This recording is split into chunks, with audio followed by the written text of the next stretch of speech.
Ooh, we're live. Guess what day it is? Guess what day it is? Mike. Guess what day it is? Hump day. What's up, everybody? It's Hump Day, podcast day, the Bear Effects day. Good to see everybody. How you guys doing? Really? Good. Wonderful. Glad to hear. Yep, me too. Sure. Yep. Oh, yep. You. Yep. Hump day again. Oh, it's been a long day, but we're here. We're doing the damn thing. We're making it happen. So, it is another Q&A day. That's right, questions and answers, people. We put out the anonymous questionnaire or the anonymous question request. You people answered. I got the questions. We're going to answer them. All right. Just like the Kool-Aid man said, oh, yeah. Anyway, so shall we jump right into it? Why not? Sounds like a good idea to me. So, the first question: what are my top 3 pet peeves? So, the things that I hate. As a dominant, I hate it when people make dominance look bad. When you have these people that go to a sex shop and they buy some toys, or they get a toy kit off of Amazon or Etsy, or maybe even they went to a con and they bought a toy kit at the con. And because they have a toy kit, they tell everyone, I'm a dom, I can do this, I can do that. They've had no training, they've had no mentorship, they've done no apprenticeship, they've done absolutely nothing except picked up some toys. And now, because they think they picked up some toys and they practice hitting something, they're a dom. You've never had a sub, but you're a dom. Right. Sure. No training at all, but you're a dom. You know nothing of the craft that you claim to be proficient in, but you're a dom. I've seen people at parties. I've seen people at the last party I was at that pick up a flogger and tell people, I'm a dom, let me flog you. They do not establish safe words. They have absolutely no negotiation. They do not tell the people they're playing with about anything having to do with drop or anything having to do with marks or anything having to do with anything. They just want to be able to hit people. And because they have a toy and they now claim that they're a dom, they do these things. And then when people get fucked up, they're nowhere to be found. But they're a dom because they said so. Never had a sub. That's a pet peeve of mine. The pretend doms, the play doms. Another pet peeve of mine: entitlement. I hate entitlement. I hate people that have that feeling that they're entitled to something. Like the people that ask me to play with them, and then when I say no, they are genuinely surprised. No? What do you mean, no? And I look at them and say, well, what confused you, the N or the O? There are only 2 letters. It can't be that complicated. And I've been called a bit of an asshole. And as someone who is direct and honest in this era of sensitivity, I guess asshole is kind of where you get placed when you are a direct, no nonsense communicator. You automatically get called an asshole simply because you don't pander to people's sensitivities and feelings. There's only 1, maybe 2 people that I care about making sure that I am being sensitive to their needs in conversation: my mother and Baby Bear. Everyone else, I don't give a fuck. It is hard enough making sure I don't say something that hurts my mother's feelings or Baby Bear's feelings. I'm not going through that shit with everybody else. It's hard enough doing it for them. And shit, sometimes I still fuck up and I'm not even successful doing it with them. So I damn sure ain't gonna try and flippity floppity somersault my mind, extending that luxury to just everybody. Man, hell, fuck people, bro. Fuck people. So I tell people all the time I'm not the easiest person to take. So you gotta put on your big girl panties when you have a conversation with me. You gotta have thick skin. I can't. I can't. I can't. I spend a lot of time making sure that I am being sensitive to my mother and to my submissive. I'm not doing it with everybody else. I don't have it in me. I'm just not. No thank you. So that era of entitlement that makes people think that because they want something or because they ask, even if they ask nicely, they feel like because they did the bare minimum, you have to say yes. And when I tell them no, they're genuinely upset. And that always surprises me. Like, no, I don't want to play with you. No, I don't want to spank you. I don't want to hit you. I don't want to kiss you. I don't want to touch you. I don't want to lick you. I don't want to fuck you. No. And unfortunately, I spend a lot of time at swingers parties doing what I do. So I get people every now and then that are like, hey, let's go in the back room. And I'm like, no, thank you. I'm good. I'm okay. I'm okay.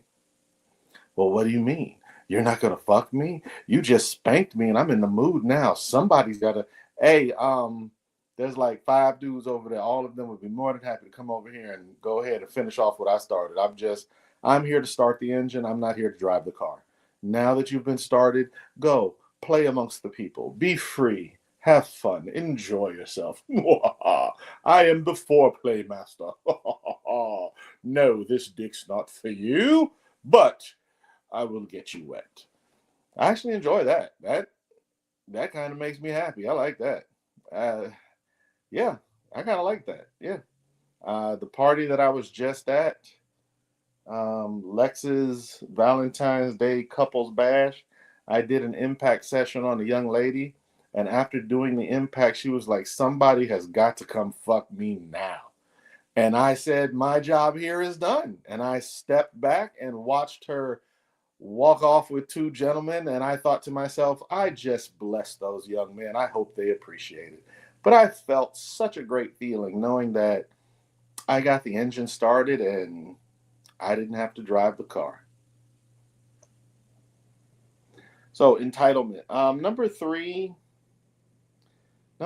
is just this society of sensitivity that we live in. Like you can't treat someone like an adult without triggering them and then being canceled because you told them the truth. Ugh. Fucking get over yourself.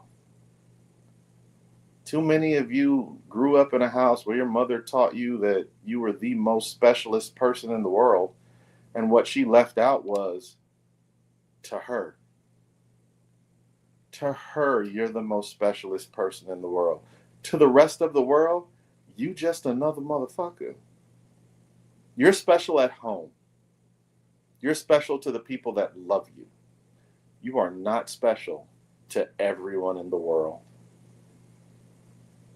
When you come to work and I'm your coworker and you think that because you're special, you can bring your personal thing in for me to do what this company pays me to do with their stuff and then just tell me to go do it, go fuck yourself. No thanks. I'm good. Come on, man, do me a favor. Nah, I don't do favors. I don't do. They pay me to work here. So, yeah, we don't do favors here. We get paid here. So, if you want me to do something, I got to get paid. Yeah, that's what I'm here for. I'm here to get paid. I thought we was friends. Oh, you did? What made you think we were friends? I've never seen you outside of this workplace. We are coworkers. We are not friends. No, I don't do favors. I get paid. So, no thank you.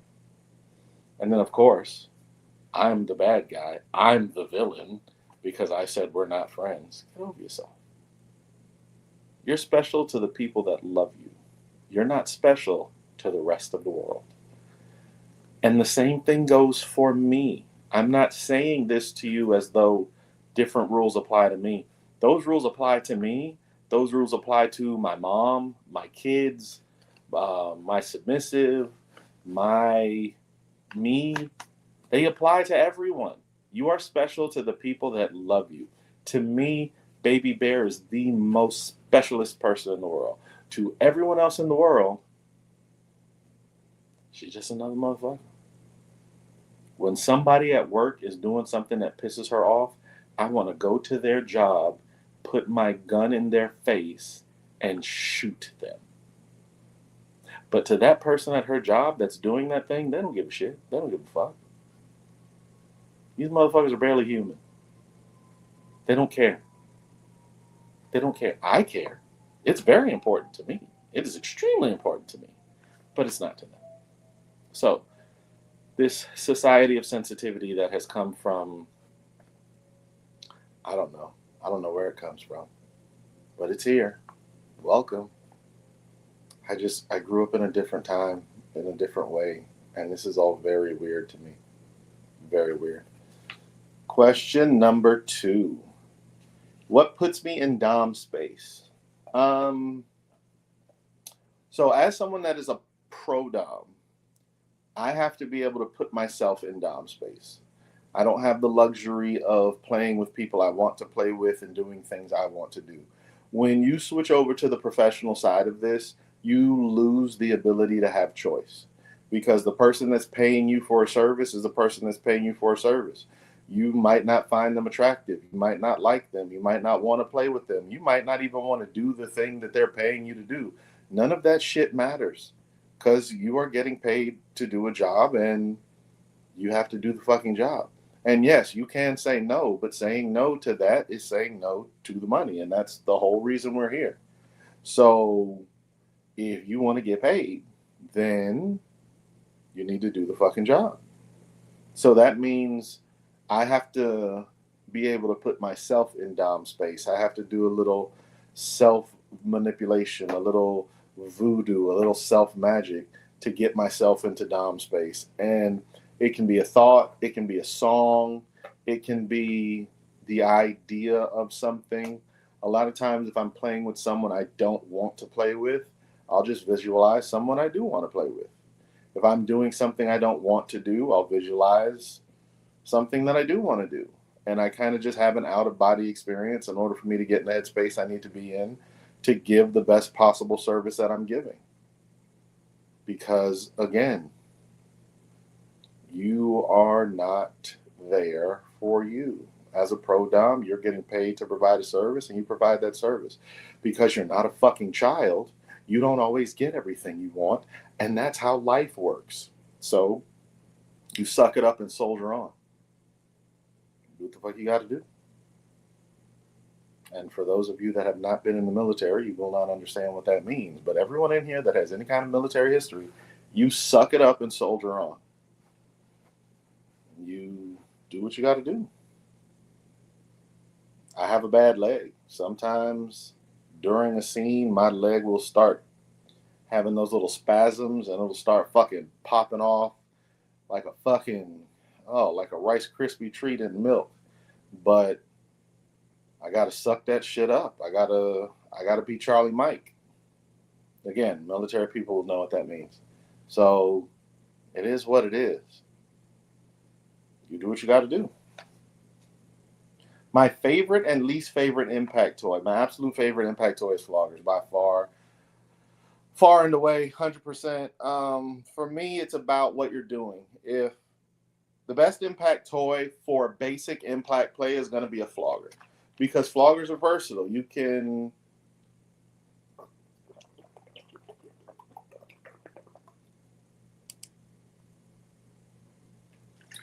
go light, you can go heavy, fast, slow, stingy, thuddy. The Floggers I use on flippers. And I Florentine, meaning I use two hands. So a lot of the time when I'm flogging, I will flog to the beat of the song that's playing or whatever music is going. And that kind of helps me kind of get into a rhythm and get into like a zone where I'm flogging. And again, I'm really having like an out of body experience where I'm cognizant and aware of what I'm doing. But at the same time, I'm like, okay, boom, boom, boom, boom, go, go, go, go, left, left, right, right. So you get into the rhythm and you get into the motion, and it kind of just gets to be kind of second nature. And once you get into that zone, it's just muscle memory. You just keep on going. Um, so getting in that space, those are definitely my favorite impact toys. Um, my second favorite impact toy, I have a shower brush that I got from Bed Bath and Beyond. It is by far the absolute worst toy in the toy box. I can guarantee you bruises. I can guarantee you pain. I can tell you exactly where I'm going to hit you. I know exactly what it's going to feel like for you. I know how much it's going to hurt. I know exactly what the bruise is going to look like. I know exactly how to hit you. I have become a fucking toilet brush assassin. I'm a fucking toilet brush samurai. Not toilet brush, shower brush. I'm sorry. Did I say, oh, that's gross. Nobody wants to be hit with a toilet brush. Hmm. Little degradation, humiliation, and impact play combined. And it's sticky, so that would be. You know what? We might explore the toilet brush. That's actually a thought. We're gonna shop that. I'll get back to you guys and let you know how that goes. Somebody's gonna take a toilet brush. But anyway, I'm talking about a shower brush. The long brushes with the brush on one end and the little scrubber on the other end that you use to kind of scrub your back from Bed Bath and Beyond. And it's like a long stick with a brush on the end. Oh, I am a shower brush samurai out in this bitch. That is, if you are willing to take the pain, if you're a masochist, if you want to make my sadist happy, that's coming out. That is my favorite toy with a masochist. Floggers are my favorite toys with just in general for impact. But yeah, that shower brush, whew, bro. Mm, there have been some people getting fucked up with that shower brush. I have a picture of, oh, she's a beautiful young lady. She is about 4'11", next to nothing, tatted up everywhere. Her husband's one of the nicest guys you ever want to meet. They own a tattoo shop. Super awesome, nice people. She's a masochist and she wanted the toilet brush. And I found a spot on her ass that doesn't have any tattoos, and she's really pale. So I put just a nice bruise right on that pale spot on her ass, and it had tattoos all around it with the bruise and the pale spot. Like it looked, I had to take a picture of it. It was perfect. Oh, I got that picture on my phone. I can visualize it right now. I fucked her ass up. Oh, she loved it. We had such a good time. And her husband loved watching. He just had such a blast. I got to call them up, see how they're doing. Whew. Anyway. Oh, I need to hurt somebody.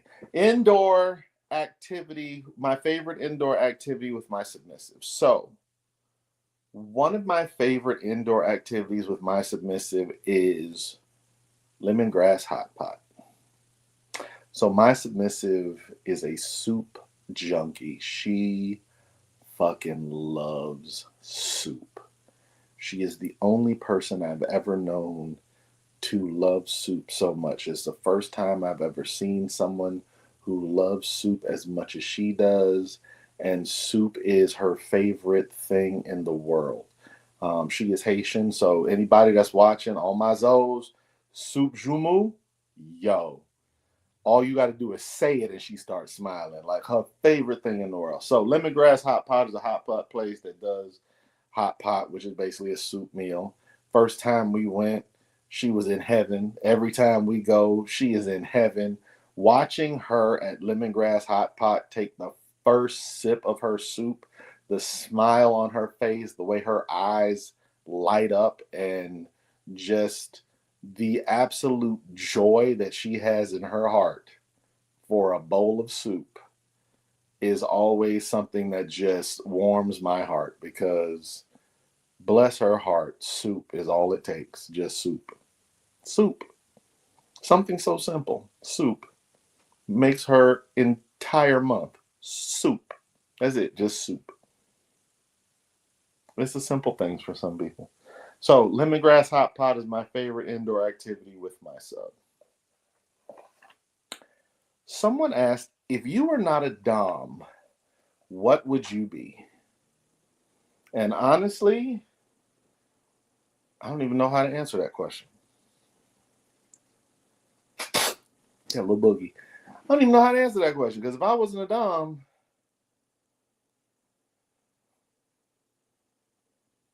a top, a rigger, uh, like if I wasn't a master, one of those three. Um, Dom is kind of the natural evolutionary path of top. Dom is a step down from master. So I don't know if those count, but yeah, it would either be a top or a master. And if not that, then just rigger is just a way to say rope top. So it's still top, but it would be some kind of top. Yeah, I don't bottom. I'm just not. I don't do that. That's not me. I'm not a bottomy person. And don't get me wrong, some of the strongest people in the world are bottoms because let me tell you something, to be a submissive, to be a slave, oh my God. Hardest thing in the world, let somebody else take over and run the show without having any say so. A slave, total power exchange. You are completely and totally giving all of your power to someone and letting them take over, run the show, take the wheel. Oh my God. You want to talk about hard? Shit. Yeah, nah, not me. Not me. Now I'm one of these. If you want it done right, you got to do it yourself, people. So yeah, I don't. Me and bottoming, yeah, that's not a thing. That's not a. Yeah, nah, I'm good on that. I'm good on that. And I think the bottoms are amazing people. I think they're some of the strongest people in the world. To be in a position of support, even if you don't agree, how you do that? Like how? How do you do that? I don't agree with you, but I'm gonna support you. I admire it. That is some of the most amazing behavior that a person can exhibit, in my opinion. For someone to still support you, even though they don't agree with your choice, that's love. Like, that ain't nothing but love. That ain't nothing but love. Like, I can't even imagine. That ain't nothing but love. So, I admire a submissive and a slave, bro, a slave and a good master slave dynamic that has complete unwavering trust for her master, girl, I don't yeah. Yeah, you that motherfucker. You are that motherfucker. Cause you on some next level shit. Like you are that motherfucker. You have to, so for those of you that are not BDSM people, you are not kinksters, it was going to sound very strange. But the Kingsters, the BDSM people, they know exactly what I'm talking about. For our vanilla listeners, you have to remember that in the BDSM community, slave is not something that's looked down upon. Slaves are considered the top tier, high echelon, just best possible position for a bottom. You have to work. You have to be on your grind. You got to do some next level type shit in order to be classified as a good slave and in order for that to work.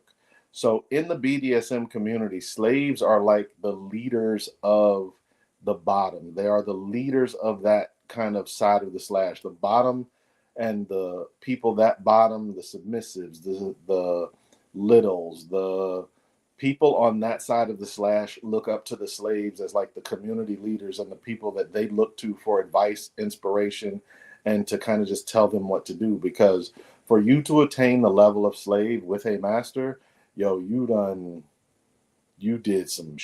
put in some next level type work on that shit. Like, bro, I need, please, like, you in the BDSM community, slaves are constantly getting asked to mentor submissives because they want to learn how to attain that level or that status in the BDSM community. Because in the BDSM community, the title of slave and master are top tier, high echelon titles that not everybody can attain. And once you have it, You are the elite. You are the tier one of Kingsters. It's just you top, you it. You the Delta of Kingsters. You special forces. You that motherfucker. This is how I go. So, next question. Do DOMs require aftercare? And if so, what? Everybody's different. Some dominants do require aftercare and they will need care after a scene. And what it looks like for each person is different. Like I say, everybody is different.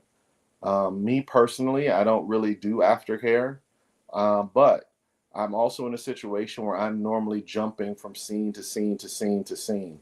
So I don't have a lot of time in between scenes for me to get aftercare. So when I'm working an event and I have to jump from pickup to pickup to pickup to pickup to pickup, I don't have time for aftercare. For me, aftercare looks like, okay, I've had 5 or 6 little sample scenes. I'm gonna take a 15-minute break and then go back to the other 5 or 6 sample scenes I'm gonna have.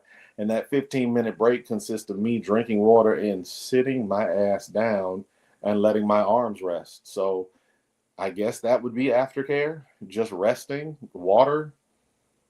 But for me, it's just I'm tired. Been beating ass all night. I've been in this motherfucker beating ass for 3 hours straight. I need a break. And then I got to beat ass for another 3 hours after that. I need a break. Bro, I ain't Superman no more. I'm old now. Old people need breaks. That's how it works. So the next question, the next 2 questions, well, the next 3 questions are kind of, I'm going to answer them, but we're supposed to be doing questions for the population, not just questions about me. So anyway, if I could have a threesome with any 2 people, who would those people be? So the 2 people are very clearly in my mind. They are people that watch the show. Baby Bear, of course, my submissive, and another young lady that we are talking to and building and working on something with. But yeah, that would definitely be entertaining. If you remember the sit on my face moment that I had in the previous show, combined with a conversation we had about Baby Bear's special skill at stealing souls, yeah, that would work for me. I'd be okay with that. Moving on. Craziest place I've ever had sex. So, I'll give you 2. When I was in high school, a very good, well, no, when I was in college, I was at FIU. I was living on North Campus at the time, and a very good friend of mine worked as plant security. So he had keys to the building.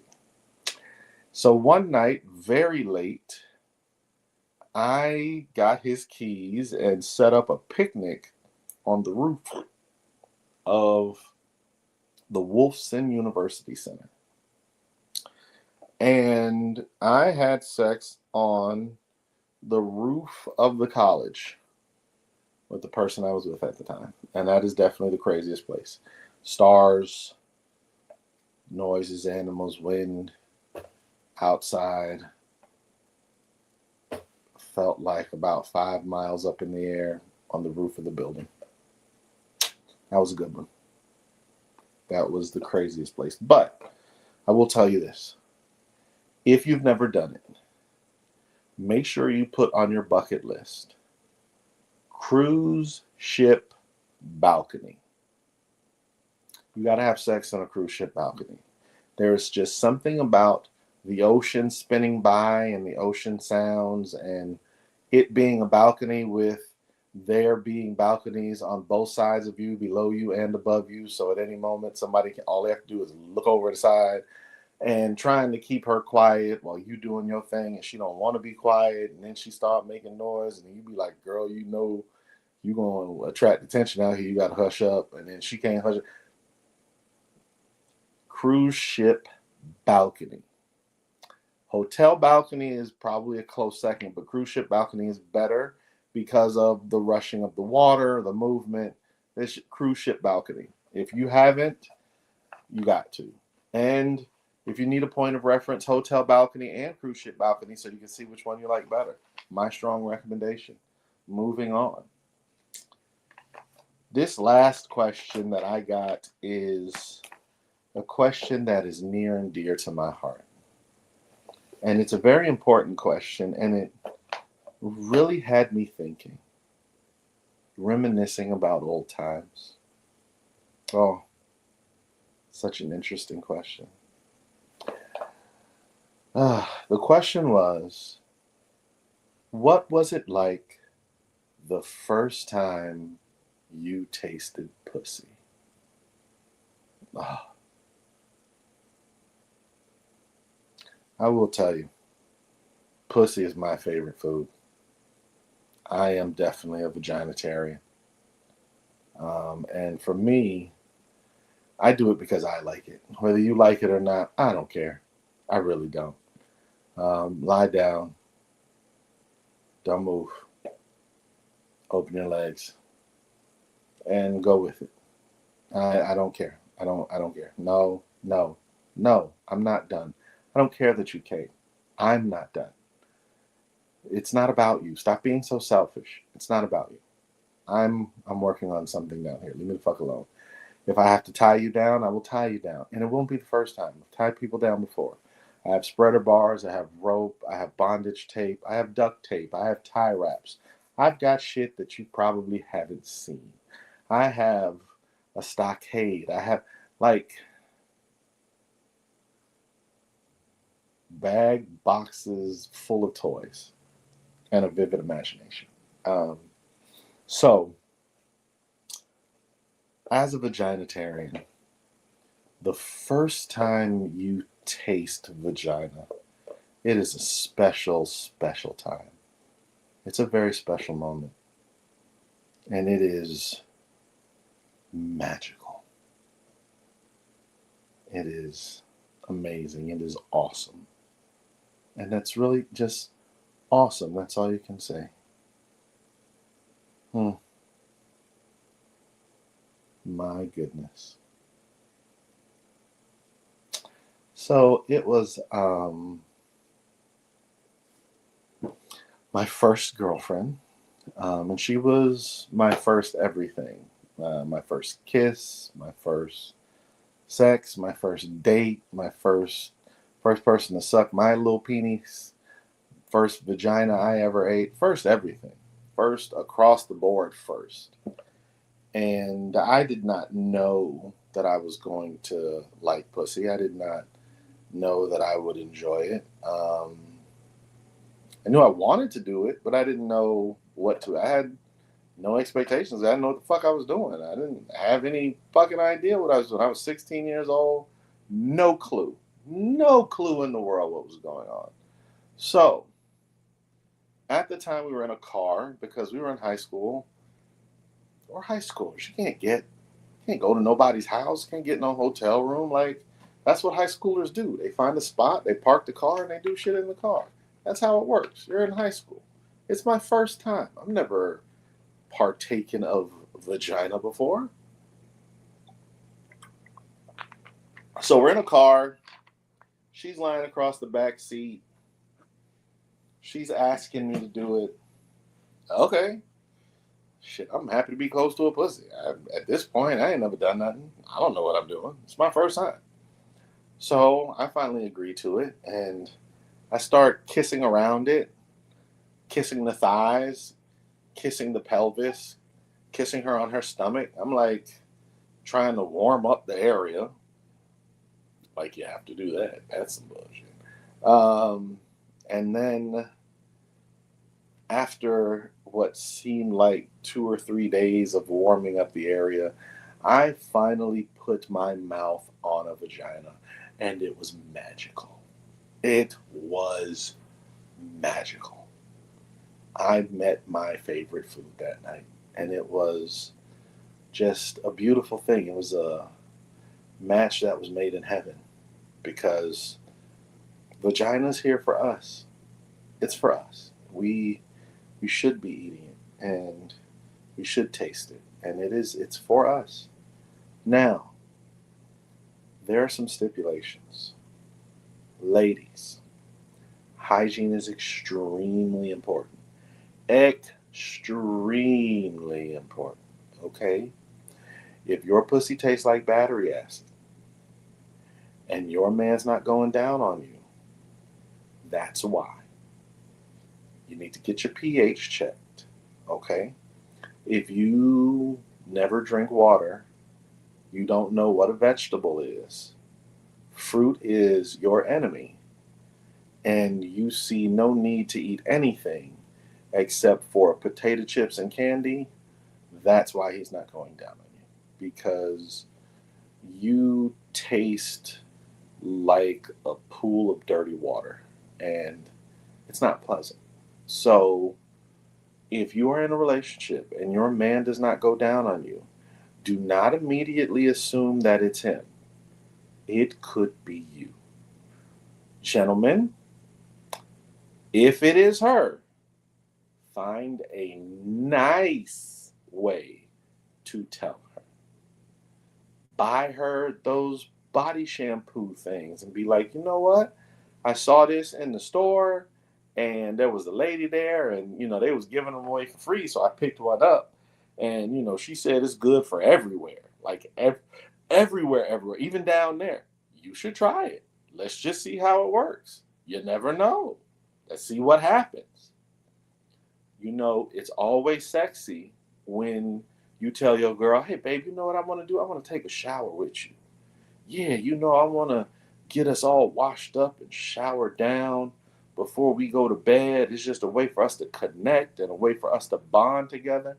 And when you are in the shower with her, scrub the shit out her coochie. Just clean that motherfucker out. Do what you got to do. Like, just go on. Get you some soap, some water. If you need to, some douche, some, what do they call it, a feminine cleanser. Get all that shit. Go to town on her ass, okay? Tell her you're trying to be sexy. Do it real, say like, oh, yeah. Be sexy with it. But just clean it. Just do what you got to do. You wash your chicken, right, before you cook it? You rinse your steaks. You rinse them, put some lemon, put some lime, some little marinade on it. Do what you gotta do. Scrub that motherfucker. Yeah, Phoenix Goddess, Baby Bear, Pussy Bomb. I don't know what a pussy bomb is. I'm hoping it's something that will make your pussy the bomb. If that's what it is, use that motherfucker. Do what you gotta do. But ladies, I need you to do us a favor. For those of us that are vaginitarians, hygiene is important. I have been with women that I did not go down on, and those relationships do not work. If your coochie smells like a fish market, I'm not going down there. Okay? Not going to happen. If I finger you and then I taste my finger and I feel like my tongue is burning, I'm just not. Ladies, just so you know, I'm gonna give y'all a secret right now, okay? Pull out your pencils, pull out your paper. I'm gonna put you up on game, okay? Dudes that like to eat pussy, we don't just eat the pussy. We will first test the pussy to see if we can eat it. That test is a 4-step process, okay? And the steps don't necessarily happen in order, but all 4 of these steps will happen before we put your pussy in our mouth. Every person I've ever been with has gotten the 4 steps. Well, that's not true. If you don't pass one of the steps, I don't need to go any further. Okay? I'm just letting you know right now. If you can't pass step 1, you're not gonna make it to step 2. We're good. We're good. And you might pass the steps to get fucked with a condom, maybe 2 condoms at the same time, just double up, just double bagging just to make sure. But I'm not gonna eat it. I'm not gonna eat it. And if I can't eat it, I'm I'm not keeping it. I don't want to be with it for a long time because again, I am a vaginitarian. If I can't eat you out, I don't want to be with you because that's one of my favorite things to do. So if I can't do it, this relationship ain't going nowhere. I'm wasting your, I'm wasting your time. I don't want to do that to you. I really don't. So yeah, we're good. We're done. But the 4-step test, and again, not necessarily in order because we will take the opportunity to run these 4 steps whenever we get a chance. Okay? There is a visual test. A visual test, we are checking for bumps, whiteheads, sores, anything pussy, anything abnormal. Now, I'm a grown ass man. I completely understand that not all pussy looks the same. Some beef curtains are bigger than others. Some pussies are small. Some pussies are fat. Some pussies are skinny. Some people have their pussy high. Some people have their pussy low. Some women have their pussy and their asshole right next to each other. Some people have a little bit of space. It is what it is. We understand they look different, but we are looking for abnormalities, bumps, sores, open wounds, shit like that. Okay? Now, we understand for those ladies that shave, hair bumps happen. We get it. We give you a certain accommodation for hair bumps. We understand. If you got 35 hair bumps on your pussy, nah, bro. Nah. Nah, I don't even want to hear. I don't even want to hear. That's too much. That's too much. We not. I'm not. I'm not. I'm not. You got pussy open wound? Nah, yep, nah, we good. We do, do, do, do, do, do, do, do, do. We could be about to fuck. You pull that out. I got the thing at the place with the people. I just remembered I gotta go. I gotta go. I gotta go. We're good. We're good. Step 2. There is a tactile test. I need to feel it. Because some bumps, especially if you're hairy, they're under the hair. I might not see them, so I need to feel them. So when we're rubbing you, we not just rubbing, we're checking. We're checking for bumps. If we're rubbing and you moving around a lot because it hurt, nah, I'm good. I'm good on that. I'm straight. I'm straight. If we're rubbing and there's some kind of pussy discharge that comes back, or my fingers are like slick and slippery and it's not just pussy juice, it's like, nah, bro, nah, and you can't explain that to me. Like, there ain't nothing you could say. We're good. We are so good. Okay. Number 3, there is a smell check. Ladies, let me tell you something. Let me put you up on game. Let me tell you this. If your man does not like the way you smell, girl, he don't love you. He don't love you.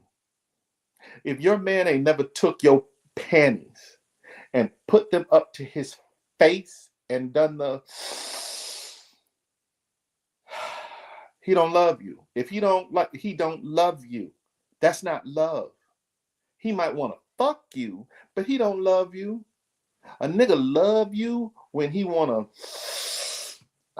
he wants the essence of your loins in his nose. He wants the aromatics of what you have between your legs in his olfactory sensors.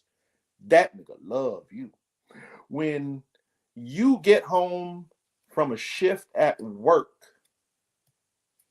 and he wants to take your panties and hold them to his face and do one of these, that's love. That's love. Because they want to, I want to smell you. I love you. And that's not just for men. Ladies, you know you love your dude when you want one of his dirty shirts. Mm-hmm. When your dude can't even wear his own clothes because you in his clothes, that's love. That's love. When he come home from the gym and you want to let the shirt dry and then you want to sniff the shirt or you want to wet a shirt because it smell like him, that's love. It's the same thing. It's the same thing. And I know, especially y'all, and see, look at Baby Bear with the boxes. I see you over here. I see you.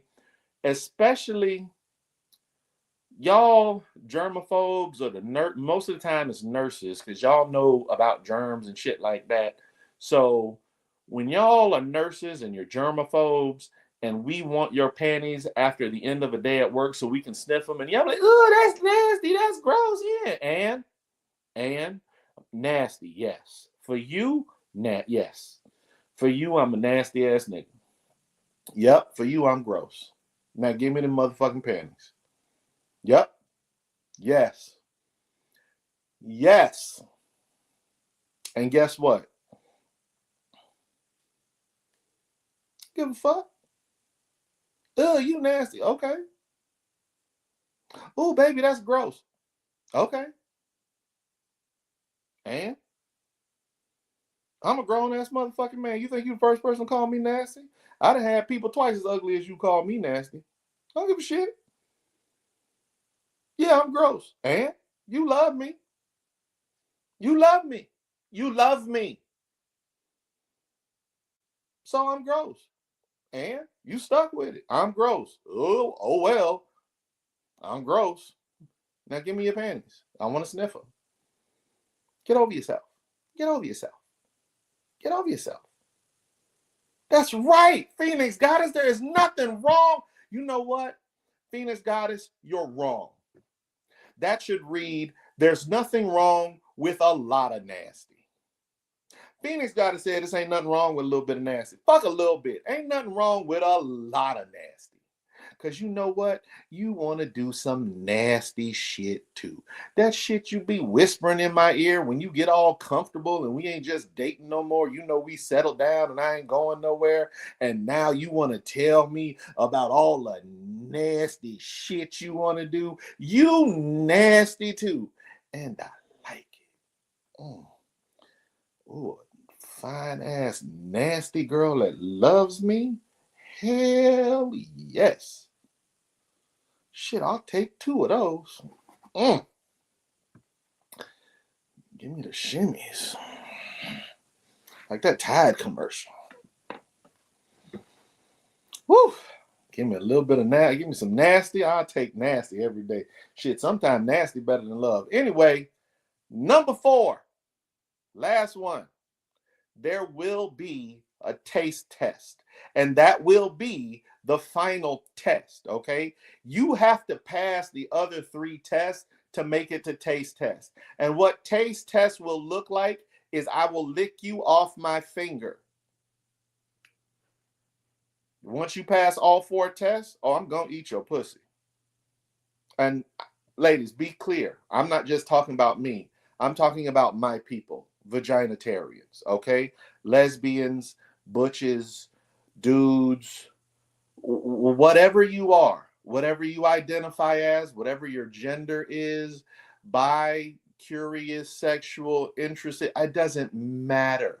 Whatever you are, if you like vagina, if you are a vaginatarian, you at some point have performed all 4 of these tests before you have eaten a woman's pussy. And the only reason you didn't perform these tests before eating a woman's pussy is because you did not have the experience of having a woman who failed the test and you didn't do them and you performed because you hadn't learned a mistake yet. You green, you still new. Once you get some experience, once you have one that don't pass the test and you make the mistake of doing it and you realize, oh shit, I done fucked up. I done fucked up. From that point forward, you test every single one of them. I am lucky. Somebody who made the mistake schooled me, and I was able to learn from their mistake. Okay?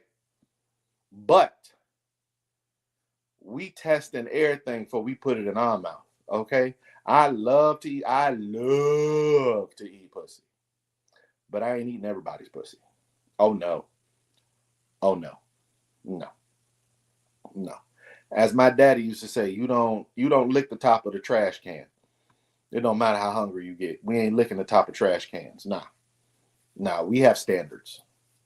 We all have standards. So, yes, ladies, you get tested. So, for those of you that make your hygiene a priority, for those of you that like to shave, a nice, bald, clean, tasty pussy, girl, God bless you. And for those of you that like to artistically shave, like you have patterns, you have a lightning bolt, the hair is shaved in the form of an arrow, or you have some kind of sexy tattoo. I know a girl that has a tattoo of fire on her pussy. Every time I ate her pussy, I used to think, that's so fucking cool. Every time she squirms, it looks like the flames are moving. I used to think that shit was so fucking cool. Amazing. For those of you that imbue that level of artwork into my meal, God bless you. For those of you that like to get waxed, oh, you're willing to scorch the earth for me? Oh, as long as you pass the test, I have to eat your pussy. You went through a session of getting it waxed? Girl, you do that for me. You might think it's for you. You might think that you like it or it feels some kind of way or it makes you more comfortable or blah, blah, blah, or blah. But you wax for me because you know that I don't like things getting in the way of my food. God bless you, young lady. God bless you. And for those of you that have invested in laser hair removal, so that not only is it bald, but it's never going to grow back again. Oh, I love eating a bald pussy. Absolutely love it. Oh,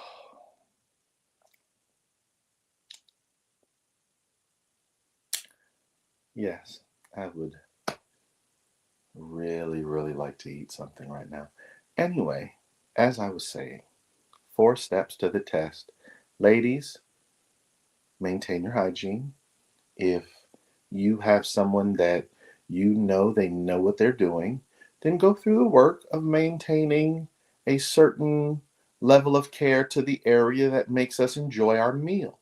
And we thank you. God bless you. Um, oh shit, my battery's at 1%. That means I need to wrap this up before we go. Okay, in closing, thank y'all for coming out. God bless you. Good night. Like, subscribe, do all the things before my battery dies. Let me cut this out. Boom, boom, boom, boom.